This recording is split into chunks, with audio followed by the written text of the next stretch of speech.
কিয়ামতের কঠিন ময়দানে বিশ্বনবী রাহমাতুল লিল আলামিন আমাদের জন্য একটা সুপারিশ করবেন। বিশ্বনবী রাহমাতুল লিল আলামিন সেজদার মধ্যে পড়ে গেছে আর বিশ্বনবী সেজদার মধ্যে পড়ে আল্লাহ রাব্বুল আলামিনের প্রশংসা করতে থাকবেন। আল্লাহ রাব্বুল আলামিন এই সময় প্রশংসা শুনে তখন খুশি হয়ে যাবেন। আল্লাহ রাব্বুল আলামিন ডাক দিয়ে বলবেন, নবী গো, ও আমার প্রিয় হাবিব, ইরফা রাসাকা ইয়া মুহাম্মদ, ও মুহাম্মদ আপনি মাথা উঠান। ওয়াকুল তুসমা, হে মুহাম্মদুর রাসূলুল্লাহ, এই কিয়ামতের কঠিন ময়দানে ওয়াকুল তুসমা আপনি বক্তব্য রাখেন, আপনার বক্তব্য শ্রবণ করা হবে। ওয়াসাল তুতাহু, আপনি আল্লাহর কাছে চান, আমি আল্লাহর কাছে যা চাইবেন আমি আল্লাহ ওয়াদা দিলাম আপনাকে তা দেওয়া হবে। বললেন সুবহানাল্লাহ। আল্লাহ নবী বিশ্বনবী রাহমাতুল লিল আলামিন এই মুহূর্তের মধ্যে নিজের জন্য কোনো কিছু চাইবেন না, নিজের পরিবারের জন্য নয়। এই মুহূর্তের মধ্যে বিশ্বনবী রাহমাতুল লিল আলামিন ওই সময় তখন ডাক দেয়া বলবেন, আল্লাহুম্মা উম্মতি, আল্লাহুম্মা উম্মতি, আল্লাহুম্মা গফির লি উম্মতি, আল্লাহুম্মা গফির লি উম্মতি। হায় আল্লাহ আমার উম্মত, হায় আল্লাহ আমার উম্মত, প্রভু গো আমার উম্মতকে ক্ষমা করে দাও, আমার উম্মতকে ক্ষমা করে দাও। বিশ্বনবী রাহমাতুল লিল আলামিনকে আল্লাহ রাব্বুল আলামিন ডাক দেয়া বলবেন, নবী আমার, ওগো নবীজি আপনি বলেন না কি চান, কি চান আপনাকে দেওয়া হবে।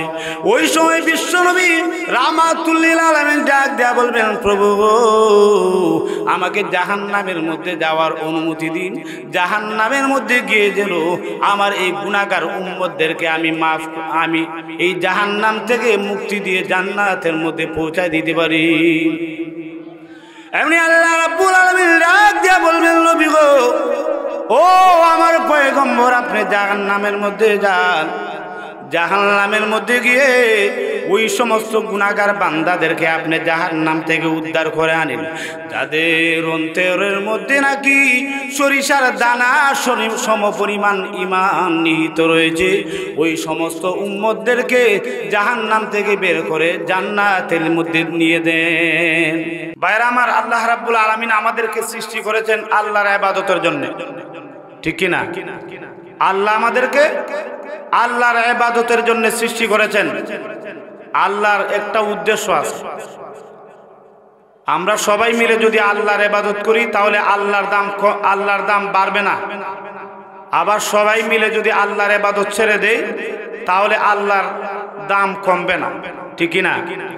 আল্লাহ এমন এক সত্তা, আল্লাহ এমন এক জাত, আল্লাহর সম্মান বাড়েও না কমেও না, বরং মানুষ যদি আল্লাহর ইবাদত করে মানুষের দাম বাড়ে, আর ইবাদত যদি ছেড়ে দেয় তাহলে মানুষের দাম আল্লাহর কাছে কমে। কথা বলেন ঠিক কিনা? এজন্য আসুন, আর দুনিয়া মাজরাতুল আখিরা, এই দুনিয়াটা হলো ফসল ফলানোর জায়গা, আখিরাতের ফসল ফলানোর জায়গা। এই দুনিয়ার মধ্যে যা কিছু করবে সব কিছুর যাজা, সব কিছুর বদলা আমাদেরকে কিয়ামতের কঠিন ময়দানে আল্লাহ দান করবে। এতে গুনাহ করেন আর নেকি করেন, যাই করেন না কেন, আল্লাহ আমাদেরকে কাল কিয়ামতের কঠিন ময়দানে এই সমস্ত আমলনামা আমাদের হাতের মধ্যে দিবেন। লক্ষ্য করে দেখেন, এই কিয়ামতের কঠিন মাঠ এমন একটা অবস্থা হবে, আল্লাহু আকবার কাবীরা। এই কিয়ামতের কঠিন ময়দানের মধ্যে মানুষ শুধু ইয়া রব্বি নাফসি, ইয়া রব্বি নাফসি, আল্লাহ আমারে বাঁচাও, আল্লাহ আমারে বাঁচাও, প্রত্যেকেই নিজের জন্য দোয়া করবে। কিন্তু লক্ষ্য করে দেখেন, আমাদের নবী বিশ্বনবী রাহমাতুল লিল আলামিন, দু জাহানের সরদার, তিনি শুধু ইয়া রব্বি নাফসি বলবেন না, তিনি বলবেন আল্লাহুম্মা গফির লি উম্মতি, আল্লাহুম্মা গফির লি উম্মতি, আল্লাহ আমার উম্মতকে মাফ করো, আমার উম্মতকে মাফ করো। বলেন না সুবহানাল্লাহ। লক্ষ্য করে দেখেন, কিয়ামতের কঠিন ময়দান যখন কায়েম হবে, এই মুহূর্তের মধ্যে সবাই যখন ইয়া রাব্বি নাফসি বলবে, এই মুহূর্তের মধ্যে আল্লাহ রাব্বুল আলামিন আমাদের নবী, বিশ্ব নবী রাহমাতুল লিল আলামিনের ইজ্জত এবং সম্মান মর্যাদা দুনিয়ার মধ্যে যেমন ভাবে আল্লাহ দান করছেন, কাল কিয়ামতের কঠিন ময়দানেও আল্লাহ দান করবে। নবীজির দাম আছে কি নাই? অবশ্যই আছে। বিশ্ব নবী রাহমাতুল লিল আলামিনের ইজ্জত এবং সম্মান আল্লাহ দুনিয়ার মধ্যে যেমন ভাবে বাড়াই দিয়েছেন, কাল কিয়ামতের কঠিন ময়দানেও বাড়াই দিবেন। এই জন্যে আল্লাহ রাব্বুল আলামিন মানুষের অন্তরের মধ্যে ঢেলে দিবেন যে তোমরা বিচারের কাজটা যেন শুরু হয়ে যায়, এই জন্য তোমরা আদম পয়গম্বরের কাছে যাও। সমস্ত মানুষের পক্ষ থেকে কয়েকজন মানুষকে নির্ধারণ করা হবে। কয়েকজন মানুষকে নির্ধারণ করার পরে তারা যাবে হযরতে আদম পয়গম্বরের কাছে। লক্ষ্য করে দেখো, সমস্ত মানুষেরা যখন আদম পয়গম্বরের কাছে যাবে, গিয়া বলবে, ও আদম আলাইহিস সালাম, আপনি তো আমাদের বাবা, আপনি তো আদি পিতা, আপনি তো আমাদের আসল পিতা, আসল বাবা, এখন আপনি আমাদের জন্য আল্লাহর দরবারে সুপারিশ করেন। লক্ষ্য করে দেখুন, এমনি আদম পয়গম্বর ডেকে ডেকে বলবেন, মানুষেরা রে, আজকের দিনে এই কিয়ামতের কঠিন ময়দানে তোমাদের জন্য একটা কথাও আমি বলবো না। এমনি আদম পয়গম্বর মানুষ দেখে তখন ডাক দিয়া বলবেন, মানুষেরা রে, তোমরা চলে যাও হযরতে নূহ পয়গম্বরের কাছে। এমনি সমস্ত মানুষেরা যাবে হযরতে নূহ পয়গম্বর আলাইহিস সালামের কাছে। নূহ পয়গম্বর আলাইহিস সালামের কাছে যাওয়ার পরে নূহ পয়গম্বর আলাইহিস সালামের প্রশংসা করতে থাকবে। এমনি তখন ডাক দেয়া বলবেন, ও নূহ পয়গম্বর, আপনি হলেন দ্বিতীয় আদম, আপনি হলেন আল্লাহর একজন পয়গম্বর। আদম নবী গো, আল্লাহর কাছে আমাদের জন্য আপনি সুপারিশ করেন, বলেন না সুবহানাল্লাহ। এমনি হযরতে নূহ পয়গম্বর নূহ আলাইহিস সালামকে তখন ডাক দিয়ে বলবেন, ও নূহ পয়গম্বর, আপনি হলেন দ্বিতীয় আদম, আল্লাহর কাছে আমাদের জন্য সুপারিশ করুন। মহান আল্লাহ রাব্বুল আলামিন যেন এই কিয়ামতের কঠিন ময়দানে বিচারের কাজটা শুরু করে দেয়। এমনি নূহ আলাইহিস সালাম এই মুহূর্তের মধ্যে জবাব দিয়া বলবেন, পৃথিবীর মানুষেরা রে, না, আজকের দিনে এই কিয়ামতের কঠিন ময়দানে তোমাদের জন্য আল্লাহর কাছে একটা কথা বলারও আমার সাহস নাই। এমনি নূহ পয়গম্বর তখন ডাক দেয়া বলবেন, পৃথিবীর মানুষেরা, এর চাইতে ভালো হবে তোমরা চলে যাও হযরতে ইব্রাহিম পয়গম্বরের কাছে। এমনি মানুষেরা সবাই যাবে হযরতে ইব্রাহিম পয়গম্বরের কাছে। ইব্রাহিম আলাইহিস সালামের কাছে যাওয়ার পরে এমনি ইব্রাহিম আলাইহিস সালামের প্রশংসা করতে থাকবে। মানুষেরা তখন ডাক দেয়া বলবে, আল্লাহ নবী ইব্রাহিম, আপনি হলেন খলিলুল্লাহ, আপনি হলেন আল্লাহ রাব্বুল আলামিনের পরম বন্ধু। ওগো ইব্রাহিম পয়গম্বর, আল্লাহর কাছে আমাদের জন্য আপনি সুপারিশ করুন। এমনি ইব্রাহিম আলাইহিস সালাম তখন ডাক দেয়া বলবেন, পৃথিবীর মানুষেরা রে, না, আজকের দিনে এই কিয়ামতের কঠিন ময়দানে আল্লাহর কাছে তোমাদের জন্য একটা কথা বলারও আমার সাহস নাই। আজকের দিনে তোমাদের জন্য আমি সুপারিশের উপযুক্ত নয়, তোমরা চলে যাও হযরতে মূসা পয়গম্বরের কাছে। লক্ষ্য করে দেখুন, এই সাবাতের লম্বা চৌড়া হাদিস, এই হাদিসটা হলো বুখারী শরীফের মধ্যে, আবার মুসলিম শরীফের রিওয়ায়াতের মধ্যেও রয়েছে। এমনি মানুষেরা মিলে যাবে হযরতে মূসা পয়গম্বর আলাইহিস সালামের কাছে। মূসা আলাইহিস সালামের কাছে যাওয়ার পরে এমনি তখন মূসা পয়গম্বর উনার তখন প্রশংসা করতে থাকবে, আর তখন ডাক দিয়া বলবেন, ওগো মূসা, আপনি হলেন কালিমুল্লাহ, আপনি হলেন আল্লাহর একজন পয়গম্বর।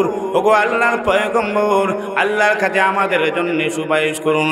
এমনি মূসা পয়গম্বর এই মুহূর্তের মধ্যে তখন ডাক দিয়া বলবেন, মানুষেরা রে, না, আজকের দিনে এই কিয়ামতের কঠিন ময়দানে তোমাদের জন্য আল্লাহর কাছে আমি সুপারিশের উপযুক্ত নাই, একটা কথাও আমি বলার উপযুক্ত নয়। এই মুহূর্তের মধ্যে মুসা পয়গম্বর মানুষদেরকে তখন ডাক দিয়া বলবেন, মানুষেরা রে, তোমরা চলে যাও হযরত ঈসা পয়গম্বরের কাছে। এমনি হযরত ঈসা পয়গম্বরের কাছে যাবে। এমনি ঈসা পয়গম্বরের কাছে যাওয়ার পরে এমনি তখন ঈসা পয়গম্বরের প্রশংসা করতে থাকবে। মানুষেরা তখন ডাক দিয়া বলবে, ও আল্লাহর পয়গম্বর ঈসা, আপনি বলেন ঈসা রূহুল্লাহ, ও ঈসা পয়গম্বর, আল্লাহর কাছে আমাদের জন্য সুপারিশ করুন। ঈসা আলাইহিস সালাম তখন ডাক দিয়া বলবেন, রে পৃথিবীর মানুষেরা শুনে রাখো, এই কিয়ামতের কঠিন ময়দানে আল্লাহ রাব্বুল আলামিনের কাছে একটা কথাও আমি বলতে পারবো না।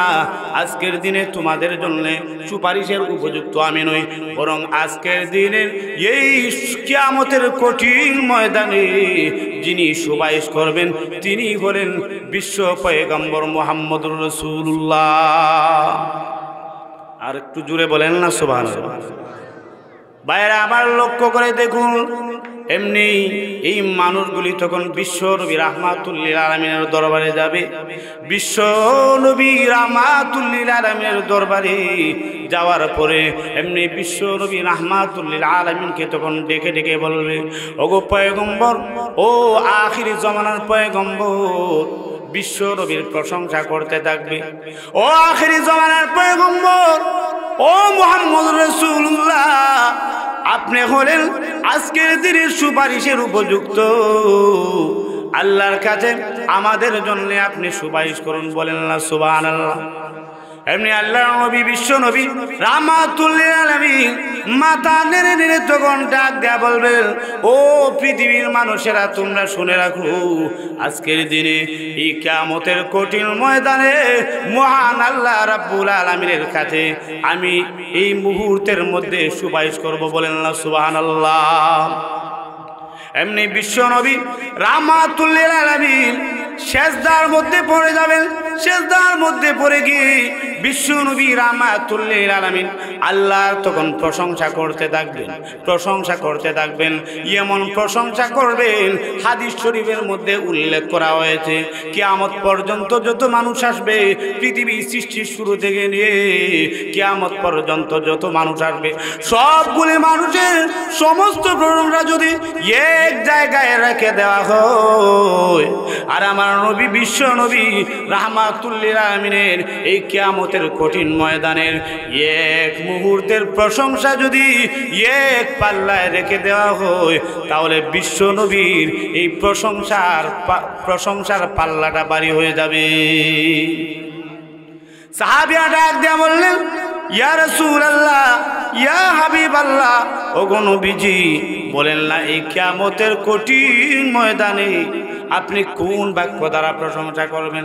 আল্লাহ নবী বিশ্ব নবী রাহমাতুল লিল আলামিন ডাক দিয়া বলেন, ও আমার সাহাবীরা তোমরা শুনে রাখো, এই কিয়ামতের কঠিন ময়দানে আমি যে আল্লাহর কাছে আমি যে সুপারিশ করব, কি সুপারিশ করব? আমি যে প্রশংসা করব সেজদার মধ্যে গিয়ে, মহান আল্লাহ আমাকে এখনো পর্যন্ত জানায় নাই। আল্লাহ আমার এখনো জানায় না।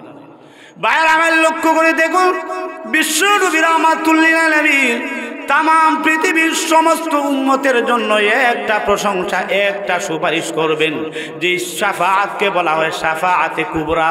আর আমাদের নবী বিশ্ব নবী রাহমাতুল লিল আলামিন আমাদের আখিরি জামানার উম্মতের জন্য আর একটা খাস একটা প্রশংসা করবেন, আর খাস একটা সুপারিশ করবেন, বলেন না সুবহানাল্লাহ। দুইটা সুপারিশ করবেন।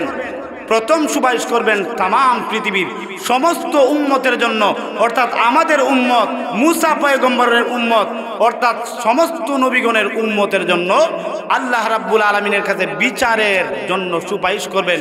এই সুপারিশকে বলা হয় শাফাআতে কুবরা।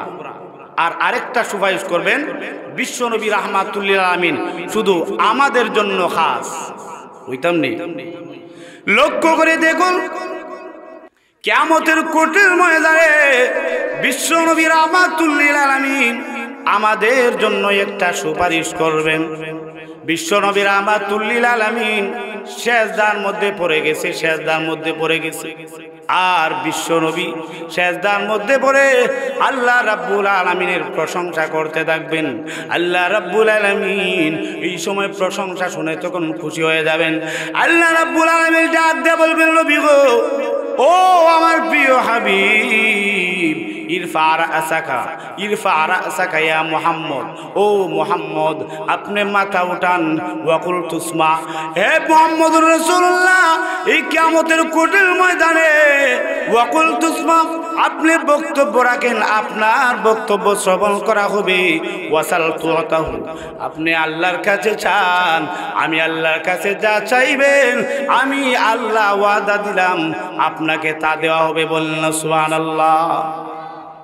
আল্লাহ নবী বিশ্বনবী রাহমাতুল লিল আলামিন এই মুহূর্তের মধ্যে নিজের জন্য কোনো কিছু চাইবেন না, নিজের পরিবারের জন্য নয়। এই মুহূর্তের মধ্যে বিশ্বনবী রাহমাতুল লিল আলামিন ওই সময় তখন ডাক দেয়া বলবেন, আল্লাহুম্মা উম্মতি, আল্লাহুম্মা উম্মতি, আল্লাহুম্মা গফির লি উম্মতি, আল্লাহুম্মা গফির লি উম্মতি। হায় আল্লাহ আমার উম্মত, হায় আল্লাহ আমার উম্মত, প্রভু গো আমার উম্মতকে ক্ষমা করে দাও, আমার উম্মতকে ক্ষমা করে দাও। বিশ্বনবী রাহমাতুল লিল আলামিনকে আল্লাহ রাব্বুল আলামিন ডাক দেয়া বলবেন, নবী আমার, ওগো নবীজি আপনি বলেন না কি চান, কি চান আপনাকে দেওয়া হবে। ওই সময় বিশ্বনবী রাহমাতুল লিল আলামিন ডাক দেয়া বলবেন, প্রভু আমাকে জাহান্নামের মধ্যে যাওয়ার অনুমতি দিন, জাহান্নামের মধ্যে গিয়ে যেন আমার এই গুনাহগার উম্মতদেরকে আমি এই জাহান্নাম থেকে মুক্তি দিয়ে জান্নাতের মধ্যে পৌঁছায় দিতে পারি। এমনি আল্লাহ রাব্বুল আলামিন ডাক দিয়া বলবেন, নবী গো, ও আমার পয়গম্বর আপনি জাহান্নামের মধ্যে যান, জাহান্নামের মধ্যে গিয়ে ওই সমস্ত গুনাহগার বান্দাদেরকে আপনি জাহান্নাম থেকে উদ্ধার করে আনেন, যাদের অন্তরের মধ্যে নাকি সরিষার দানা সমপরিমাণ ঈমান নিহিত রয়েছে। ওই সমস্ত উম্মতদেরকে জাহান্নাম থেকে বের করে জান্নাতের মধ্যে নিয়ে দেন। ওগো নবীজি ওই সমস্ত উম্মতদেরকে জাহান্নাম থেকে মুক্তি দিয়ে জান্নাতের দিকে নিয়ে যান। এমনি বিশ্বনবী রাহমাতুল লিল আলামিন বলেন, এই মুহূর্তের মধ্যে আমি জাহান্নামের মধ্যে যাব, জাহান্নামের মধ্যে গিয়ে যেই সমস্ত আমার উম্মতের অন্তরের মধ্যে নাকি সরিষার দানা সমপরিমাণ ঈমান রয়েছে, ওই সমস্ত উম্মতদেরকে আমি জাহান্নাম থেকে বের করে জান্নাতের মধ্যে পৌঁছায় দিব। ভাইয়ারা আমার লক্ষ্য করে দেখুন, বিশ্বনবী রাহমাতুল লিল আলামিন আবার দেখা যায় 2 নম্বর বার সেজদার মধ্যে পড়ে গেছে। 2 নম্বর বার সেজদার মধ্যে পড়ে বিশ্বনবী আবারও প্রশংসা করতে থাকবেন।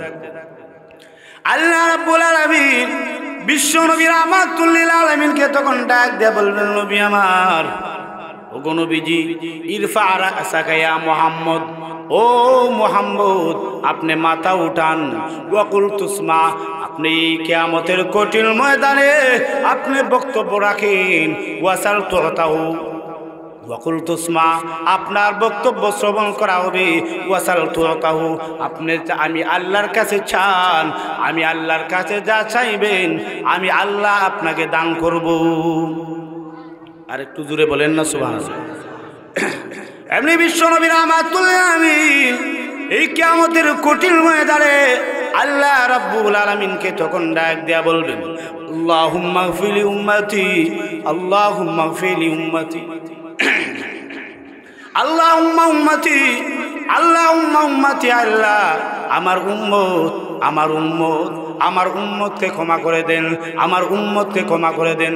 এই মুহূর্তের মধ্যে বিশ্বনবী রাহমাতুল লিল আলামিনকে আল্লাহ রাব্বুল আলামিন ডাক দেয়া বলবেন, নবী আমার, আপনি জাহান্নামের মধ্যে যান, জাহান্নামের মধ্যে গিয়ে ওই সমস্ত উম্মতদেরকে আপনি জাহান্নাম থেকে বের করে জান্নাতের মধ্যে নিয়ে নেন। হে বিশ্বনবী রাহমাতুল লিল আলামিন, যাদের অন্তরের মধ্যে নাকি জবের দানা সমপরিমাণ ঈমান রয়েছে, ওই সমস্ত উম্মতদেরকে জাহান্নাম থেকে বের করে জান্নাতের মধ্যে পৌঁছায় দেন। বিশ্বনবী রাহমাতুল লিল আলামিন বলেন, আমি জাহান্নামের মধ্যে গিয়ে এই উম্মতদেরকে আমি জান্নাতের মধ্যে পৌঁছায় দিব। বিশ্বনবী এবার 3 নম্বর বার সিজদার মধ্যে পড়ে গেছে। 3 নম্বর বার সিজদার মধ্যে পড়ে বিশ্বনবী আবারও প্রশংসা করতে থাকবে। আল্লাহ রাব্বুল আলামিন ডাক দেয়া বলবেন, ও নবী আমার, ও নবী আমার, ইরফা রাসাকা ইয়া মুহাম্মদ, আপনি মাথা উঠান ও মুহাম্মদ। এই কিয়ামতের কঠিন ময়দানে আপনি বক্তব্য রাখেন, আপনার বক্তব্য শোনা হবে, আপনি চান যা চাইবেন আপনাকে দান করা হবে। বিশ্বনবী আবার বলবেন, আল্লাহুম্মা উম্মতি, আল্লাহুম্মা উম্মতি। এই মুহূর্তের মধ্যে আল্লাহ ডাক দেয়া বলবেন, নবী আমার, আপনি জাহান্নামের মধ্যে গিয়ে ওই সমস্ত উম্মতদেরকে আপনি জাহান্নাম থেকে বের করে জান্নাতের মধ্যে পৌঁছায় দেন, যাদের অন্তরের মধ্যে নাকি সরিষার দানার চেয়ে আরো কম ঈমান নিহিত রয়েছে। ওই সমস্ত উম্মতদেরকে জাহান্নাম থেকে বের করে জান্নাতের মধ্যে পৌঁছায় দেন। বিশ্বনবী ওই সমস্ত উম্মতদেরকে জাহান্নাম থেকে বের করে জান্নাতের মধ্যে পৌঁছায় দিবেন। 4 নম্বর বার সিজদা দিবেন। আল্লাহ ডাক দেয়া বলবেন, ও নবীজি, আপনি মাথা উঠান, আপনি বক্তব্য রাখেন, আপনার বক্তব্য শোনা হবে। বিশ্বনবী বলবেন, আল্লাহুম্মা উম্মতি। আল্লাহ নবী ডাক দেয়া বলবেন, ওগো প্রভু, ওই সমস্ত উম্মতদেরকে আপনি মাফ করে দিন যারা নাকি শুধু লা ইলাহা ইল্লাল্লাহ বলেছিল, তাদেরকে আপনি জাহান্নাম থেকে বের করে জান্নাতের মধ্যে পৌঁছায় দেন।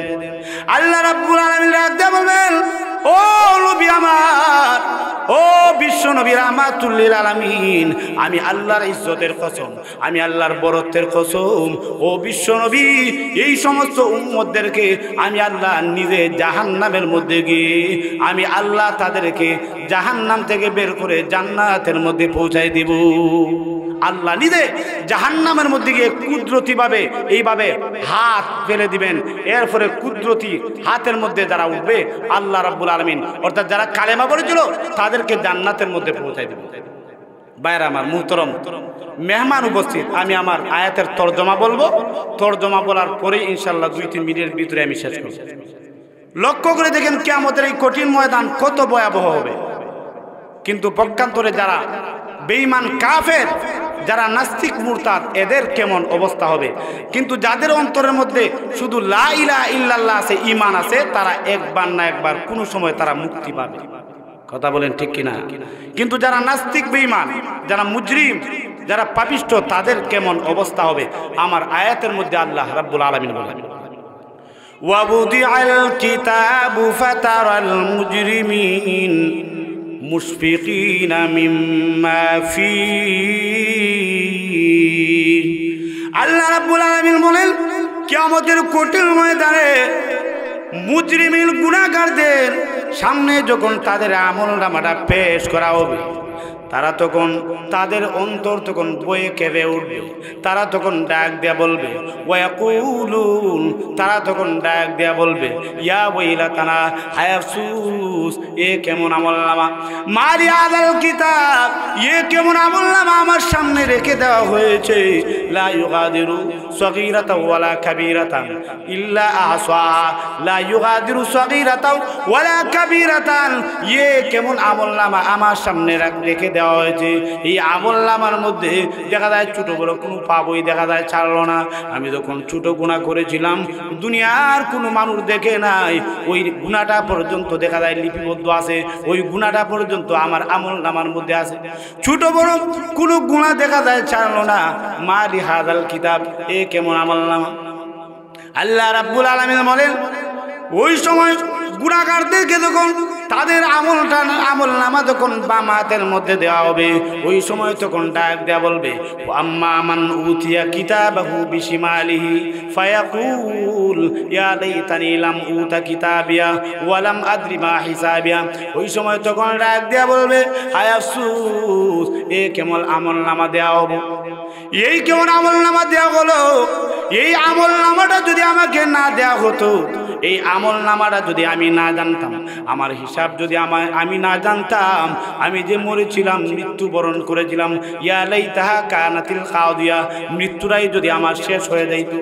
মা আগলা আল্লি বানিয়া, দুনিয়ার মধ্যে কোটি কোটি সম্পদের মালিক ছিলাম, কোটি কোটি টাকা দিল, হায় রে এই কোটি কোটি টাকাও দেখা যায় আমাকে মুক্তি দিতে পারলো না। হায় আফসোস, দুনিয়ার মধ্যে আমি এত বিশাল ক্ষমতার অধিকারী ছিলাম, দেখা যায় আমার ক্ষমতায় দেখা যায় মানুষ চলতো, আমার ইঙ্গিত ইশারায় মানুষ চলতো। এইরকম মানুষ দুনিয়ার মধ্যে আছে কি নাই? কিন্তু কিয়ামতের কঠিন ময়দানে ওই ব্যক্তি তখন ডাক দেয়া বলবে, হায় আফসোস, এখন তো দেখা যায় ক্ষমতাও আমার কোনো কাজে আসলো না, সব কিছু বরবাদ হয়ে যাবে। আল্লাহ বলবেন, খুযুহু ফাগুল্লু, তারে পাকড়াও করো, ফাগুল্লু, তারে পাকড়াও করো। লক্ষ্য করে দেখেন, তারে পাকড়াও করার পরে জাহান্নামের মধ্যে তারে নিক্ষেপ করা হবে।